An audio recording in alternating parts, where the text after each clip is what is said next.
Assalamualaikum warahmatullahi wabarakatuh. Kali ini di kelompok 8 akan membahas tentang pengembangan ilmu pengetahuan dan teknologi dalam perspektif Islam. Materi pertama yang dibahas yaitu konsep ilmu pengetahuan dan teknologi dalam Islam. Teknologi merupakan produk ilmu pengetahuan. Teknologi didefinisikan sebagai kemampuan teknik dalam pengertiannya yang utuh dan menyeluruh, bertopang kepada pengetahuan ilmu-ilmu alam yang bersandar kepada proses teknik tertentu. Sedangkan teknik adalah semua manifestasi dalam arti materi yang lahir dari daya cipta manusia untuk membuat segala sesuatu yang bermanfaat guna mempertahankan kehidupan. Dalam sudut pandang budaya, teknologi merupakan salah satu unsur budaya sebagai hasil penerapan praktis dari ilmu pengetahuan. Pada dasarnya, teknologi memiliki karakteristik objektif dan netral. Namun, dalam situasi tertentu, teknologi tidak netral karena memiliki potensi untuk merusak dan potensi kekuasaan. Disinilah letak perbedaan ilmu pengetahuan dengan teknologi. Sedangkan menurut Ibnu Aqil al-Hanbali, fikih siasa adalah suatu tindakan atau kebijakan yang membawa umat manusia lebih dekat kepada kemaslahatan dan menjauhkan mereka dari kerusakan. Meskipun tidak ada hadis yang mengatur atau wahyu yang turun terkait hal itu. Berbeda dengan Abdul Wahab Khalaf yang berpendapat bahwa siasah syariah adalah suatu ilmu yang membahas tentang urusan ketatanegaraan Islam dari sisi aturan perundang-undangan dan sistem yang sesuai dengan prinsip-prinsip Islam, meskipun tidak ada dalil khusus mengenai hal itu. Setelah mempertimbangkan berbagai definisi tersebut, dapat kita ambil kesimpulan bahwa politik Islam memiliki ciri-ciri. Yang pertama, kemaslahatan umat menjadi orientasi utama. Yang kedua, ideologi agama menjadi fondasinya. Yang ketiga, pertanggungjawaban bukan sekedar di dunia, melainkan hingga akhirat. Yang keempat, politik yang bersumber dari ajaran syariat bukan sekedar politik yang berdasarkan kepentingan dan kezoliman. Yang kelima, adanya seni dan kreasi para penguasa atau pemimpin dalam menentukan aturan pemerintah dan perundang-undangan. Arah pengembangan iptek dalam Islam.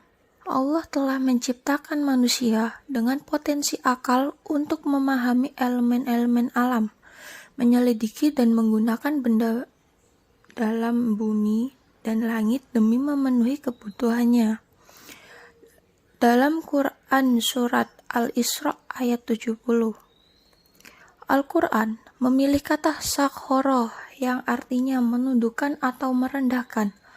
Maksudnya ialah agar alam raya ini dengan segala manfaat yang dapat diraih darinya harus tunduk dan dianggap sebagai sesuatu yang posisinya berada di bawah manusia.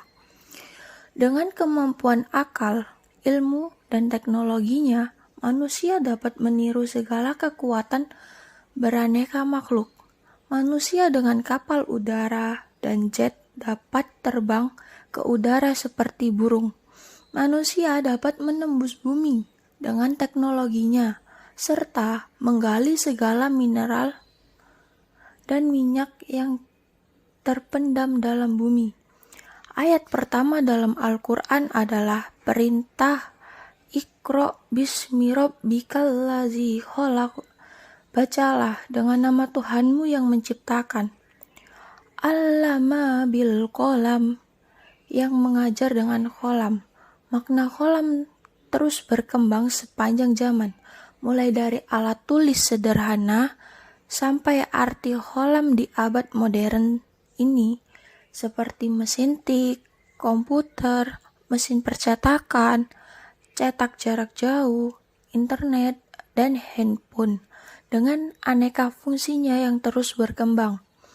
Qalam adalah alat tulis dan alat rekam sebagai lambang teknologi.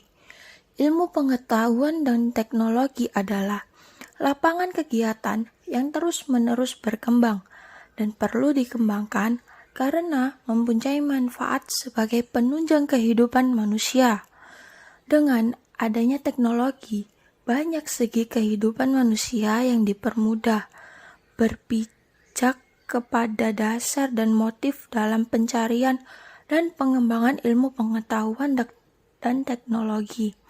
Kecanggihan teknologi bagi umat muslim tak lain kecuali untuk memperoleh kemakmuran dan kesejahteraan di dunia sebagai jembatan untuk mencari keridhaan Allah, sehingga dapat dicapai kebahagiaan di dunia dan di akhirat.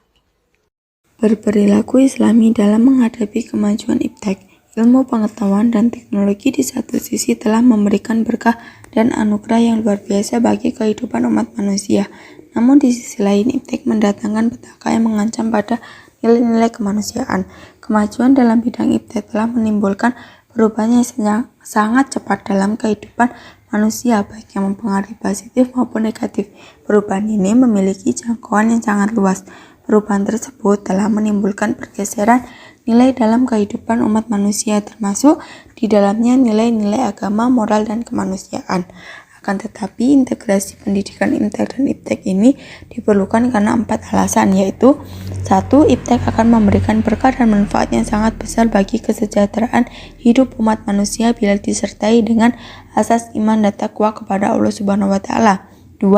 Iptek menjadi dasar modernisme. 3. Dalam kehidupan membutuhkan iptek dan imtek agar kehidupan berjalan selaras atau seimbang.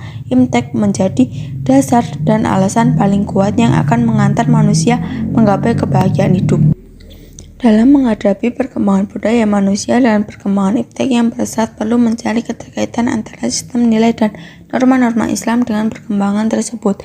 Menurut Mehdi Gulshani, dalam menghadapi perkembangan iptek, ilmuwan Muslim dapat dikelompokkan dalam 3 kelompok.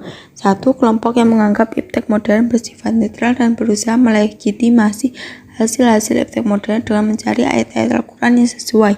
2. Kelompok yang bekerja dengan iptek modern tetapi berusaha juga mempelajari sejarah dan filsafat ilmu agar dapat menyaring elemen-elemen yang tidak islami. Ketiga, kelompok yang percaya adanya iptek Islam dan berusaha membangunnya.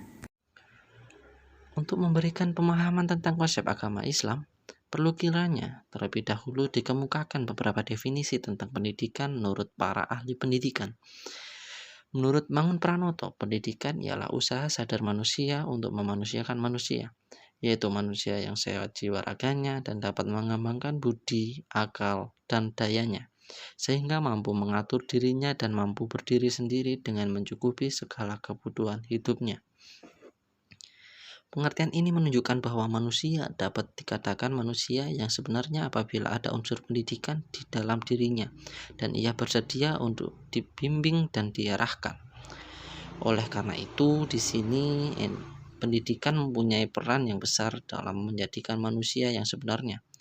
Tanpa pendidikan, manusia tidak dapat dikatakan sebagai manusia sebenarnya, sebab pendidikan memberi arah hidup dan membekali manusia untuk dapat mengatur dirinya dalam berinteraksi dengan orang lain.